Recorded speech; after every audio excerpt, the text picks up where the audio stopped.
Alors bonjour à tous, bienvenue sur dailyfx.fr, bienvenue au Good Morning Euro-Dollar, Vincent Gade pour vous retrouver. Nous sommes le mardi 6 septembre 2016 et c'est donc la fin de ce long week-end pour les traders et les banques aux États-Unis. Réouverture des marchés actions aux États-Unis. Alors beaucoup de choses à voir ce matin sur le marché des changes, mais on va faire synthétique. Objectif à 9 heures, c'est terminé. Alors du côté des banques centrales, la nuit dernière, sans surprise, statu quo de la part de la Banque de réserve d'Australie. La devise progresse. Là aussi, ce n'est pas une surprise. Rappelez-vous, au début du mois d'août, les deux banques centrales, les antipodes, avaient baissé leur taux. La devise avait été achetée. Alors, lorsqu'une donnée fondamentale, objectivement, doit faire baisser une devise, mais que le contraire se produit, c'est que cette donnée est intégrée dans les cours. Donc là, statu quo, la progression se poursuit. Le dollar US toujours hésitant, en tout cas il a interrompu sa hausse des 2 dernières semaines suite à une déception sur la capacité de l'économie américaine à créer des emplois en août inférieure à la moyenne observée ces derniers mois.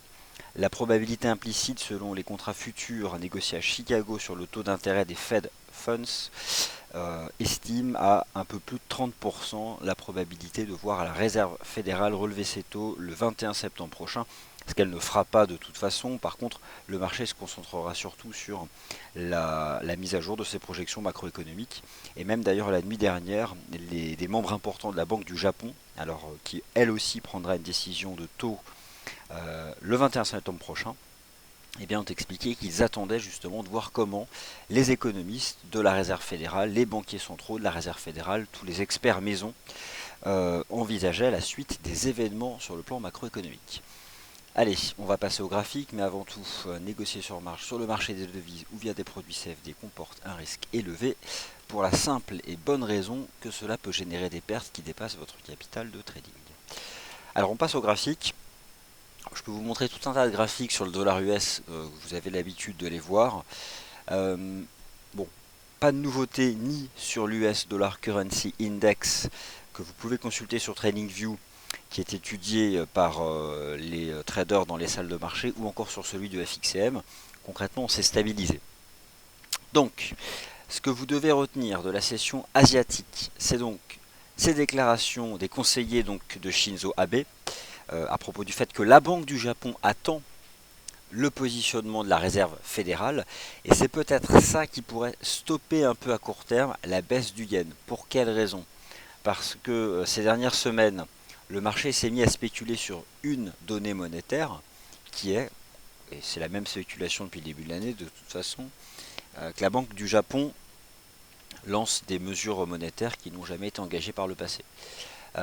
Et si là elle annonce vouloir attendre le positionnement de la Fed, étant donné que sur le plan de l'agenda elle doit s'exprimer avant la Fed, on peut aussi imaginer qu'elle fera rien du tout. Donc ça met un peu, ça stoppe l'avancée de certaines paires en yens. On peut se poser la question, donc peut-être là d'un piège ici sur l'USD yen, d'une fausse sortie de canal baissier. Bref, c'est pas très significatif comme cassure technique, donc il faut rester prudent. Pour l'instant, voilà, j'ai plutôt un positionnement neutre et j'éviterai d'être agressivement short étant donné quand même que le marché a tenté de s'extraire du canal. Mais enfin voilà, en tout cas, méfiez-vous parce que on a là des déclarations qui peuvent interrompre la baisse du yen à court terme. D'autre part, un certain nombre de paires en yen ont atteint des objectifs de cours importants. Elles sont en fait revenues au contact du point de décrochage du 29 juillet pour la plupart, même si aucune divergence pour l'instant apparente n'est à signaler sur l'indicateur technique RSI par exemple. Alors je vais juste basculer en 4 heures ici sur l'USD yen. Bon, on voit un repli du momentum du marché, mais le marché se contente de faire un flat, donc c'est pas non plus agressivement baissier, mais enfin voilà, il y a une petite phase de temporisation, c'est tout ce qu'on peut dire pour l'instant. Je vais juste faire quelque chose, je vais ajuster, ouais, alors on peut éventuellement ajuster la ligne de canal en prenant le sommet, le dernier sommet, mais ce sera un peu triché, il faut aller au bout des choses. Le canal, il existe depuis le 31 mai. On voit bien ici le rejet qui était intervenu le 21 juillet. Et là, on s'en est quand même extrait. Et au final, regardez le point bas d'hier, c'est pile poil un test de l'ancien canal. Donc, je suis un peu méfiant à court terme. Je vais plutôt une vue de marché neutre dans l'immédiat. Alors par contre, l'AUD-USD, ça je vous en ai parlé hier, pour tout un tas de raisons, c'était haussier. Techniquement, j'ai noté cette divergence haussière cachée sur le RSI journalier de l'AUD-USD. La devise est soutenue par le statu quo de la Banque de réserve d'Australie il y a quelques heures, même pas moins de 2 heures. Techniquement, cela aussi profite de la faiblesse à court terme de la contrepartie USD. La cible se trouve à 0,77 $. Simplement donc la récente résistance. Et puis n'oubliez pas donc l'oblique de résistance qui attrape tous les sommets ici depuis le printemps et juillet 2014. Je pense qu'on va aller la chercher, de là à dépasser le niveau, je suis pas certain. Euro GBP, bon bah moi j'ai laissé le scénario de Sylvain prendre la main avec cette divergence baissière standard qui s'exprime pleinement. La livre sterling qui a le vent en poupe, a priori, et c'est ce que certaines banques commencent à reconnaître, lorsqu'on regarde les indicateurs avancés britanniques, notamment les indices PMI, ils sont loin d'être mauvais, voire même certains atteignent des records. Comme si finalement le marché, les économistes avaient largement exagéré l'impact à terme de la sortie du Royaume-Uni de l'Union Européenne, ou en tout cas l'impact que cela aurait pu avoir sur par exemple des sorties de capitaux, ou moins d'investissements industriels, etc. En fait, a priori, tout va bien. Les agents économiques se comportent comme avant vis-à-vis du Royaume-Uni, en tout cas pour le moment. Donc voilà pourquoi on observe une remontée de la livre sterling que moi j'avais pas du tout vu venir sur l'euro GBP, davantage sur le GBP USD et surtout sur le GBP Yen, et surtout aussi j'avais une stratégie sur le GBP AUD à l'époque. Donc les paires en Yen, méfiez-vous tout de même, elles ont bien progressé depuis le 26 août, et là on a donc des déclarations de conseillers du patron donc de la Banque du Japon qui commence à nous dire de manière très très indirecte que, encore une fois, ils vont rien faire. On verra.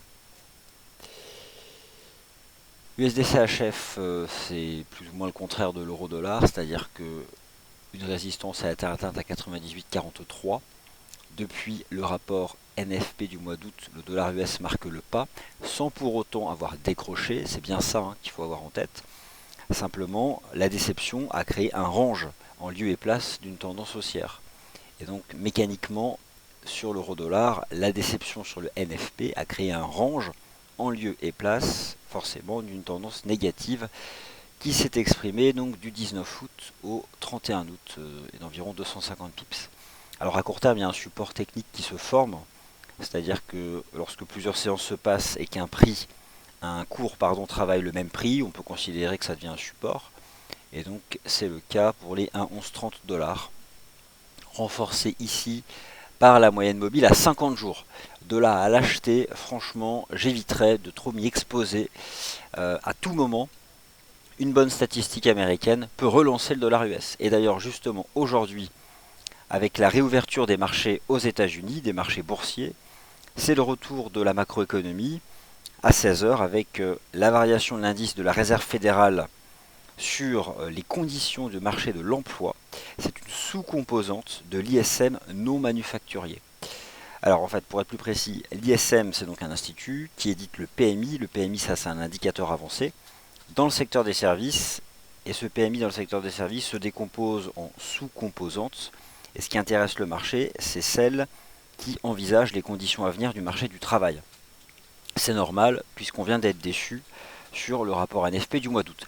Toutes ces statistiques sont à 16 heures avec donc la réouverture de toutes les banques, de toutes les salles de marché, de tous les fonds aux États-Unis pour ce mardi 6 septembre. Demain le livre beige de la Réserve fédérale, jeudi la Banque centrale européenne, bref, on ne va pas s'ennuyer. En ce qui concerne les matières premières, eh bien, le point complet à 10h30 dans le Commodities Market Report. Je poste tous vos commentaires pour...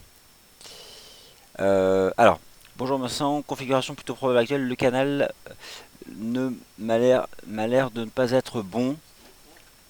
Il y a de toute façon une résistance qu'on voit à peu près partout sur toutes les paires en yens, donc c'est pas évident de le tracer, on peut l'ajuster dans tous les sens. C'est pour ça que je vais pas prendre un biais, je vais repasser neutre. Alors, je poste tous vos commentaires.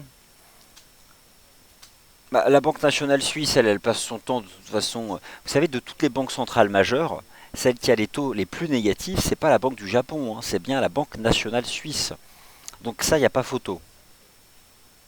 Oui, je pense que la UD-USD est en de bonnes dispositions techniques et je vise 0,77 $.